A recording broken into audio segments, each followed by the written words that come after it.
Hello everyone, welcome to throttle diary. আজকে আরেকটা নতুন বাইক নিয়ে আসলাম। এটা হচ্ছে হর্নেট 2.0। অলরেডি বাংলাদেশের মার্কেটে এটা অ্যাভেলেবেল আছে। সো আজকে এই বাইকটার একটা শর্ট রাইড রিভিউ করব। একেবারে প্রথমবার এই বাইকটা রাইড করতেছি।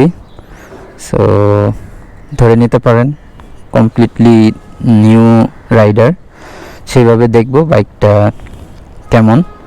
সো প্রথমে যেটা বলবো সেটা হচ্ছে আমার ফার্স্ট দেখাতেই যেটা মনে হচ্ছে বাইকের বিল্ড কোয়ালিটি। আমি এর আগের হর্নেটটা চালাইছি, আমার কাছে এটার বিল্ড কোয়ালিটিটা অনেক বেশি সুন্দর মনে হয়েছে। পাশাপাশি সিটটাও যথেষ্ট সফট মনে হয়েছে, আর রাইডার সিটটা পাশাপাশি পিলিয়ন সিটটাও যথেষ্ট প্রশস্ত। তাছাড়া বাহিরের দিকটাতে সবই ঠিক আছে, আর এটা ইউএসডি সাসপেনশন দেওয়া। তো চলেন এবার একটু বাইকটা রাইড করি। ওকে, বাইকটা খুব বেশি চালানো হয় নাই, মাত্র 1418 কিলোমিটার যেমনটা দেখতে পারতেছেন। এই বাইকের মধ্যে বেশ কিছু ফিচার আছে। এটা প্রথম ফিচার হচ্ছে সাইড স্ট্যান্ড ইঞ্জিন কিল সুইচ।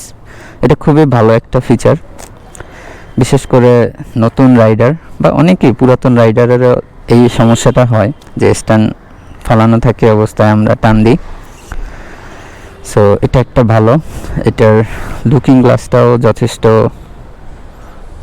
প্রশস্ত আমার মনে হচ্ছে, এবং হ্যান্ডেল বারটা একেবারে আপরাইট পজিশনে থাকায় ঢাকা শহরে জ্যামের মধ্যে রাইড করতে কখনোই প্রবলেম হবে না আই গেস। এবিএস দেওয়া আছে। পাশাপাশি এটার এফআই নিয়ে বলতেই হবে, এটাতে এফআইটা পিজিএম এফআই যদি আমার ভুল না হয়। এই এফআইয়ের মধ্যে একটা ভালো ফিচার দেওয়া আছে, সেটা হচ্ছে যে যখন কেউ আস্তে স্লো রাইড করে, কেউ ফাস্ট রাইড করে, সো রাইডারের প্রেফারেন্স অনুযায়ী ও নিজেকে মডিফাই করে নেয়। অর্থাৎ কেউ যদি ফাস্ট রাইড করে তার জন্য ফাস্ট এক্সিলারেশন হয়, কেউ যদি স্লো রাইড করে তার জন্য স্লো এক্সিলারেশন হয়। অর্থাৎ 2-3 বার থ্রোটল দেওয়ার পরেই ও নিজের মতো করে প্রোগ্রামটা রেডি করে নেয়। সো এটা খুবই ভালো। তো এখন একটু বাইকটা রাইড করে দেখা যাক।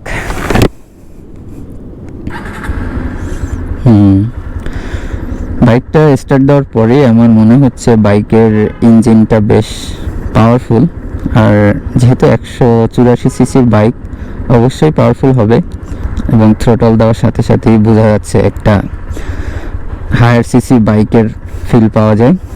তো চলেন একটু রাইড করি। বিসমিল্লাহির রহমানির রহিম।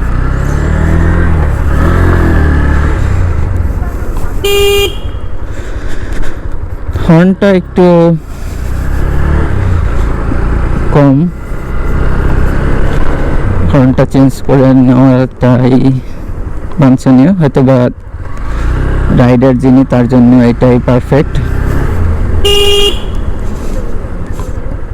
আর যেমনটা বলতেছিলাম যে এই বাইকটা যেহেতু ইন্টেলিজেন্স সেট করা আছে, আর আমি সাধারণত একটু ফাস্ট এক্সিলারেশন করি, এজন্য প্রথমবার একটু আমার কাছে এই মনে হলো যে এখন দেখেন, এখন এক্সিলারেশন দেওয়ার সাথে সাথেই তো রেসপন্স করতেছে।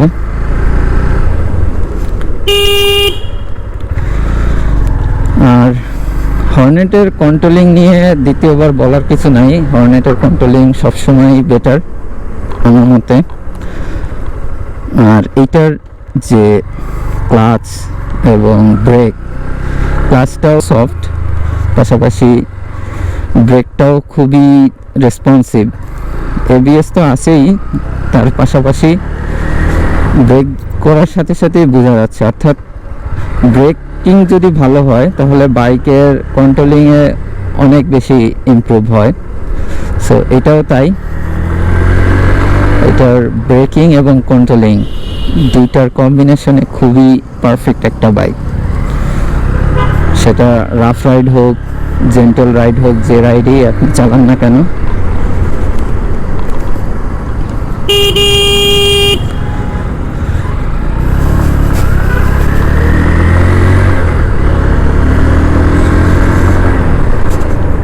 আর হর্নেট একটা ব্যালেন্স বাইক সব কিছু মিলে।